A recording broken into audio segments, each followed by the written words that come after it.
Hello दोस्तों, आज हम बात करेंगे बुकर पुरस्कार 2024 के बारे में, जो अभी हाल ही में दिया गया किसी जर्मन लेखिका के उपन्यास को।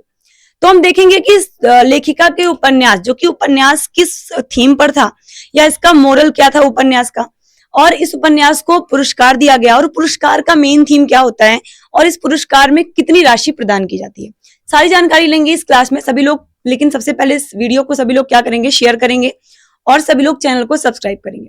अब देखिए, बात करते हैं कि यहाँ पर जर्मनी की लेखिका जेनी एर्पेनबेक ने जीता 2024 का अंतरराष्ट्रीय बुकर पुरस्कार। तो यहाँ पर दो चीजें हैं, एक तो लिखा किसने था, दूसरा इस पुरस्कार या इस जो उपन्यास है, इस उपन्यास का ट्रांसलेट किसने किया।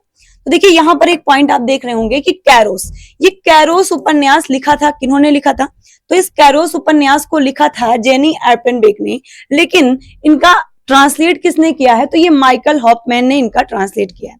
यानी कि ये आप ये जान सकते हैं कि माइकल हॉफमैन ने इस उपन्यास का क्या किया है, ट्रांसलेट किया है। ये उपन्यास एक प्रकार से क्या है, तो ये एक प्रेम प्रसंग पर आधारित है, ठीक है। तो यहाँ पे आप लिख सकते हैं कि ये जो उपन्यास है वो किस पर है, तो प्रेम प्रसंग पर आधारित है।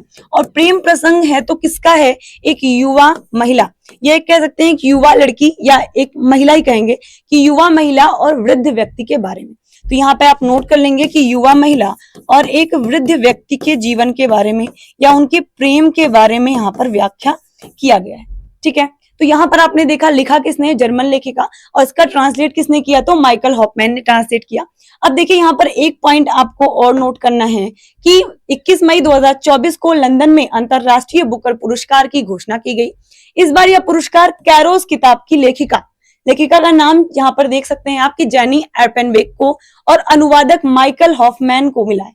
जेनी एर्पेनबेक ने पहली जर्मन लेखिका है जिन्हें बुकर पुरस्कार मिला है।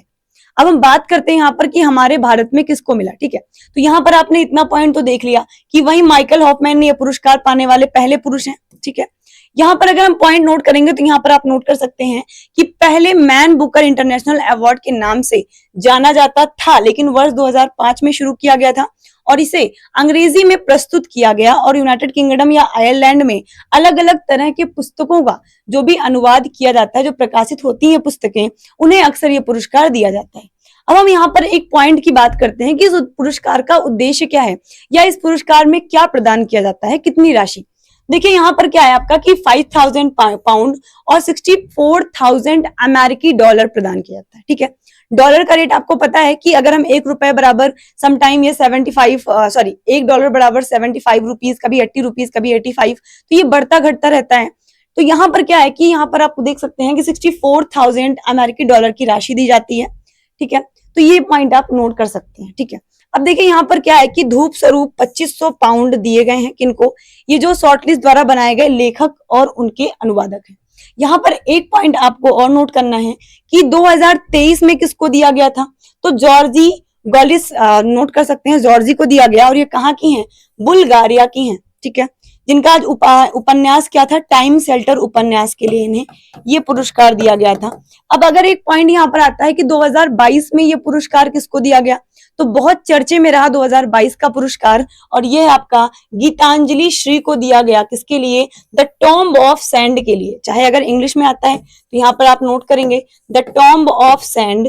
द टॉम्ब ऑफ सैंड अगर नहीं दिया है तो रेत की समाधि, ठीक है, रेत की समाधि भी हो सकता है हिंदी में दिया हो, तो यहाँ पर आप टिक कर देंगे रेत की समाधि, ठीक है।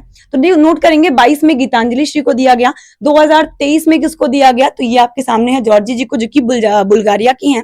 टाइम शेल्टर उनका एक उपन्यास था। और हाँ, यहाँ पर आप जो नोट आपने किया है जेनी के बारे में, तो जेनी एर्पेनबेक की एक और यहाँ पर मतलब एक लेख है इनका, गो वेंट गॉन का। इन्होंने लिखा है गो वेंट गॉन, एक प्रकार का लेख इन्होंने लिखा है गो वेंट गॉन, जो कि बहुत फेमस है और इन्हीं से संबंधित है। अगला देखिए, एक और पॉइंट यहाँ पर हम और देखेंगे, और वहां पर क्या है कि जितने भी अभी तक, यानी कि 1971, 1981, 1997 है ना, जितने भी कुछ प्रमुख जो है पुस्तक या कुछ प्रमुख जो है जो लेखक हैं, उनके बारे में ये टॉपिक पॉइंट आपको दिया गया है कि जो थोड़े बहुत हल्का सा मतलब सबसे हटके कुछ चीजों को लोगों ने प्रदर्शित किया। जैसे कि अभी आपने देखा कि अभी हाल ही में जिसको बुकर पुरस्कार दिया गया है ना, जानी, तो ये इन्होंने एक प्रेम प्रसंग के बारे में लिखा है, और प्रेम प्रसंग के बारे में तो बहुत लोगों ने लिखा है, लेकिन ये प्रेम प्रसंग थोड़ा सा हटके है ना, एक युवा महिला और एक वृद्ध व्यक्ति के बारे में दिया है, तो ये थोड़ा सा फेमस हुआ। और यहाँ पर आप देख सकते हैं 2022 में गीतांजलि श्री को दिया गया, 2008 में अरविंद आडिग यानी कि द राइटर टाइगर को दिया गया, ठीक है। द टॉम्ब ऑफ सैंड देखो इनकी एक लेखी है, इनकी कहानी है, ये आप नोट कर सकते हैं। 1997 में Arundhati Roy, the God of small things, ठीक है। नाइट्स चिल्ड्रन ये सलमान रुश्दी को दिया गया 1981। VS. Naipaul in a free state, यानी कि कुछ प्रमुख लेखक या उनकी किताबें हैं जो कि बहुत ज्यादा चर्चित में रहती हैं, अक्सर क्वेश्चन में एग्जाम में पूछी जाती है।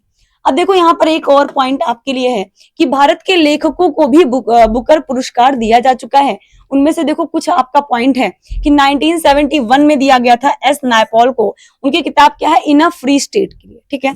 अगला 1997 में अरुंधति रॉय को उनकी पुस्तक the God of the small things के लिए, और 2022 में गीतांजलि श्री उनकी किताब क्या है, टॉम्ब ऑफ सैंड, ठीक है।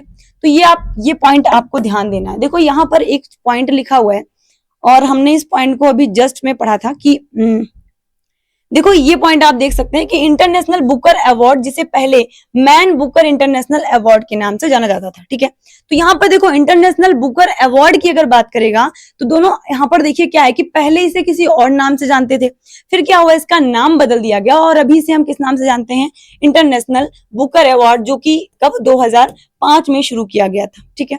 तो ये पॉइंट आपको नोट करना है। यहाँ तक के सारे पॉइंट क्लियर हैं। अगला एक पॉइंट हम और डिस्कस करेंगे, इसके बारे में कुछ इंपॉर्टेंट भी पॉइंट हो सकते हैं। तो ये पॉइंट हमने देखा कि भारत में अभी तक कितने लोगों को मिला है, तो यहाँ पर एक बार फिर से रिवीजन करेंगे कि 1971 में बी.एस. नायपॉल को दिया गया, उनकी किताब क्या है, इन अ फ्री स्टेट, ठीक है। अगला पॉइंट यहाँ पर देखेंगे कि 1997 यहाँ पर है और ये दिया गया किसको, अरुंधति राय को, the God of small things के लिए। और इसके बाद देखेंगे 2022 में Geetanjali Shree, the tomb of sand, यानी कि रेत कह सकते हैं यहाँ पर, है ना, जो मैंने बताया भी कि एक तो आपका हो गया टॉम्ब ऑफ सैंड, यानी कि ठीक है, सारे के सारे पॉइंट यहाँ पर नोट करेंगे। या अगर आप हिंदी में लिखना चाहें भाई तो लिखा है रेत की समाधि, ठीक है, the tomb of sand in the sense की द रेत की समाधि, क्लियर। तो ये पॉइंट आप सभी के लिए इंपॉर्टेंट है। तो ऐसी जानकारी के लिए जुड़े हमारे साथ SGI कंपटीशन क्लासेस से। Thank you very much. उम्मीद है कि पॉइंट आपको समझ में आया होगा और थैंक यू वेरी मच। जय हिंद।